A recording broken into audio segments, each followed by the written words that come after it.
Hi, and welcome back to Football Made Simple. Manchester United find themselves 5th in the Premier League table, 3 points off a guaranteed place in the Champions League. Though they have showed signs of progress, as we previously discussed in our tactical analysis of United, there are still distinct areas that could be improved. So, in this video, we take a look. This video will be the first in a series covering a variety of clubs' needs in the transfer market, so hit subscribe and suggest any other clubs you want to see covered down below. So what are the areas which need improvement? We'll focus on 3 areas on the pitch and provide 3 alternatives for each position. Well, United's defense has been solid, with the 3rd lowest expected goals against. But part of the solidity has been down to Solskjaer compensating for potential weakness in the back 4 by getting numbers deep in defense, and this may hinder their attacking threat. So a solid centre-back to play alongside Maguire may help to free up the offence. In midfield, until Bruno Fernandes came in, with Pogba's injuries there was a dearth of creativity, leading to stilted attacks when in controlled possession. Even since Bruno has come in, he has had to drop deep at times to provide this deep creativity. So, a solid deep-lying midfielder who's comfortable on the ball will not only increase ball progression, but also give Fernandes complete freedom. Lastly, when considering goal threat, the only consistent dangers for United have been Martial and Rashford, who have both had spells on the left wing as well as up front. Therefore, an additional creative and goal threat high up would help to make them more dangerous in attack. So the first port of call is a centre-back to slot in alongside Maguire. The centre-back should be positionally aware and solid defensively, but a large focus will be placed on ability on the ball to help start attacks. Long-range passing will be an advantage, as well being left-footed, as well as being able to play wide in a back 3, as Solskjaer likes to do on occasion. The first suggestion is Joachim Andersen from Lyon. Andersen is still only 23 and has already impressed initially in Serie A and subsequently in Liga. He's right-footed, but capable of playing on either side of the centre-back pairing, and importantly has appeared on the right side of a back 3, meaning that when Solskjaer uses this formation, he'll be comfortable wide, allowing Maguire to remain central. At 6'4", he's a physical presence and boasts a 65% aerial success rate, which is better than Lindelof. But he's more conservative with his tackling, instead often maintaining his position, which he's good at. His main attraction, however, is his on-the-ball ability, capable of beginning play out of defense with short intelligent passing that could get United moving quickly when the opponent is still out of position. Perhaps most importantly, he completes 4.8 long balls per game, as he has great vision and could help launch counter-attacks quickly, which is something that Solskjaer loves to do. He is, however, not the quickest defender, so combining him with Maguire means that the defense could get caught out when they push the line higher. The major drawback with Andersen is that he only joined Lyon recently, for a club record fee of 30 million euros, meaning that with plenty of years still left on his contract, he would be difficult and expensive to acquire. Next, we move on to the option United would get in an ideal world, none other than Dayot Upamecano. At just 21 years of age, Upamecano has already established himself as one of the elite centre-backs in Europe, helping Leipzig to another solid season.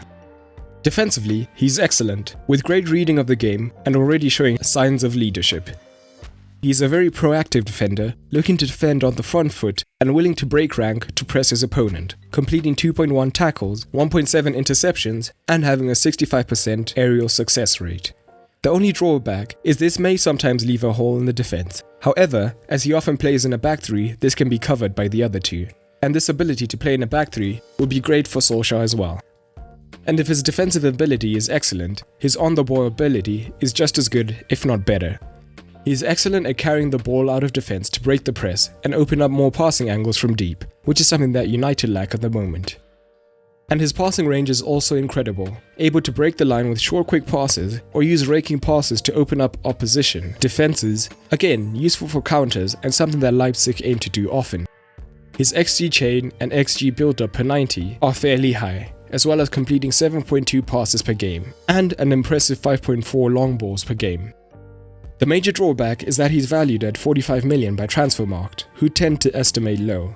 And with most European clubs needing a centre-back, there will be intense competition, meaning that if United don't make the Champions League, it is unlikely that he will join. So, a good alternative is Alessio Romagnoli.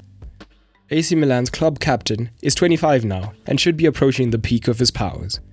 Defensively, he's solid, but still has room for improvement, completing just over 3 tackles and interceptions per game. He does have a tendency, however, to mistime his tackles, and he's no stranger to giving away free kicks in dangerous areas or picking up bookings. But on the ball he's excellent, and being left-footed, he would slot in perfectly alongside Maguire, or on the left side of a back three, and having the whole pitch opened up to him on his left foot. He's comfortable looking to initiate play with passes into the forwards or the midfield, and he completes almost 60 passes per game, with 4.3 of those being accurate long balls. Currently, he's valued at 36 million euros, and AC Milan may be reluctant to let their captain go, but with 2 years left on his contract, the right offer should be able to change this, although his agent is Raiola, who United may be reluctant to work with again. Next, we move on to the midfield, where bringing down the age profile in this region is a target, and a combination of on-the-ball ability and scope for progressing the ball as well as being good defensively are their aims. We'll start with the outside shout, in this case, Marc Roca. At 23, the Espanyol midfielder is at an age where he'll be mature enough to head into the midfield, but still has his best years ahead of him. He's capable of playing in a midfield too, which is Solskjaer's preference, but can also be the sole defensive midfielder should the formation change. Roca is sure to do his defensive work first and foremost, putting up 2.4 tackles per game in addition to his 1 interception. He isn't particularly quick, and therefore has to use his positioning to try and anticipate where the danger is, which he usually does to great effect.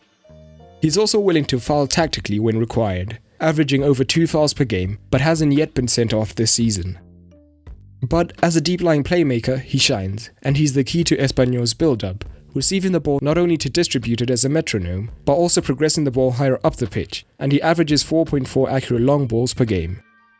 He has less than 2 years left on his contract and is valued at 16 million, making him a good budget option. An ideal signing for United would be Fabian Ruiz of Napoli. He's a different option to Roca, capable of playing in the wide regions, but primarily in central midfield or defensive midfield. Defensively, he does put up decent numbers, with 1.7 tackles and 1.2 interceptions per game, as he moves into spaces intelligently to plug holes. But playing him as the sole pivot is too risky, as it is not his best position. Playing him in a double pivot, or higher up, would allow him to flourish, as his on-the-ball and attacking ability are his strengths. Ruiz almost always looks to pass forward, looking to move the team into the final third, and he averages 2 key passes per game. However, his dribbling ability can also bypass a line of pressure, opening up the pitch for him to thread a pass into the forwards or have a shot from range. Ruiz is a two-way midfielder who would help defensively, but also lifts the creative burden from Fernandes. Currently valued at 48 million, he would not be a cheap option for United. So, the alternative could be Florian Grillitsch from Hoffenheim. Grillitsch excels defensively, sweeping up behind his fellow midfielders. He has a great reading of the game, completing 1.5 interceptions per game, and his physicality and work rate allow him to cover a lot of ground and complete a high number of tackles as well. In addition, when the fullbacks advance, he's comfortable covering them as well.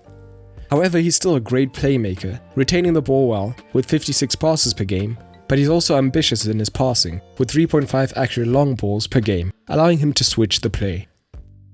Lastly, we move on to the right wing. The winger should be creative and a goal threat to make up for the lack of Wan-Bissaka's attacking quality higher up.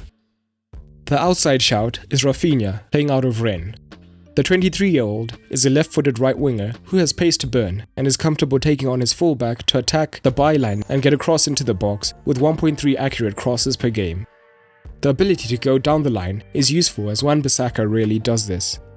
And crucially, Raphinha is also a considerable creative presence when he cuts in, capable of both crossing from here as well as threading balls into the box, as his 1.9 key passes per game show. He is also a goal threat, and although half of his 2 shots per game are from outside the box, he still often works his way into the box at times for a better quality shot. Valued at 16 million euros, he could be a good budget option as a player about to head into his peak. Now we move on to United's dream signing in this position, Jadon Sancho. At 20, he's already proved himself to be one of the best wingers in the world, in both League and Champions League competition. He can play well off either side, and crucially, he'll not only help their wide play, but he's heavily involved in the build-up, tucking in and averaging 51 passes per game. He's a creative force, and although he only averages 0.7 accurate crosses out of 3.2 per game, he's a master at threading the ball through the lines or attacking the byline for a controlled cutback to create a high quality chance.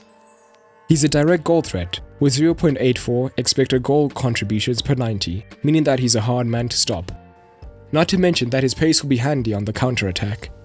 However, valued at 117 million euros, he would be a premium and heavily sought after option. So, the last option, and alternative to Sancho, is Mikel Oyarzabal.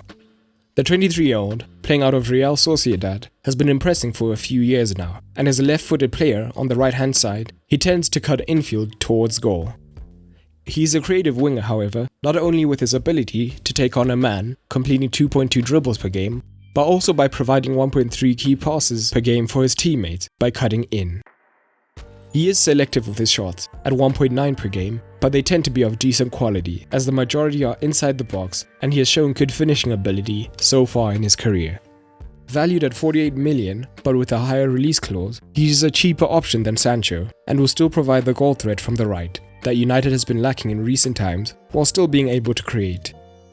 Strengthening these key areas should see United kick forward and elevate themselves to a higher level.